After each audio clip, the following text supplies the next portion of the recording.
لومړی جکشن اړوند د ټولو انالوګ میټرونو پر ډیجیټل بدلون او د پیرودونکو رضایت.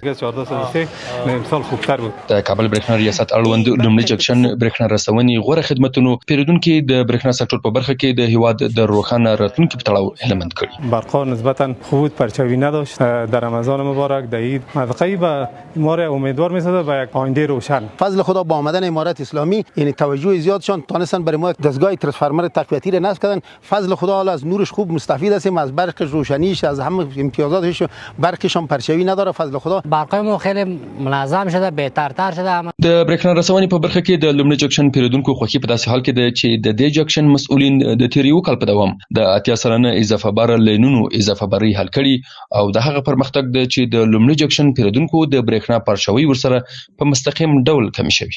د 15 کیلو لاین چې مخته اضافه بار خصوصا د یخ هوا کې او په ګرم هوا کې ډېر اضافه بار کېدی. د دې په څنګ کې چې د دې اضافه باري ختم شي د نیو لاین د پاره 80 سلنه کار خلاصول او 20 سلنه پاتې سي. د لومړي جکشن په کچه د څلورو برجونو پیاوړتیا، د شاوخوا 80 پایو سویچ بورډونو اصلاح او د 3000 میټر بکسونو ترمیم او رنګول د تیر 1403 کال له نورو مهمو لاسته راوړنو څخه ګڼل کیږي. د پرمختګونو په دوام په تیرو دریو وروستیو کلونو کې د لومړي جکشن اړوند ټول انالوګ میټرونه پر ډیجیټل بدل شوي. همین میټرهای انالوگ و انالوگ که سابق مانده بود اونها در سایه مدیریت جکشن اول موجود بود که اینا هم به کلی از بین رفته. یعنی تعداد میټرهای انالوگ به ساعت جکشن اول به کلی به صفر رسیده. د لومړي جکشن ساحې اړوند د سوداګریزو مرکزونو شتون او په وروستیو کې د برېښنا پیرودونکو له لوري پر وخت د لګښتونو تحویلولو تر بل هر وخت د عوایدو راټولونې په برخه کې د مسؤلینو لاس پراخ کړی.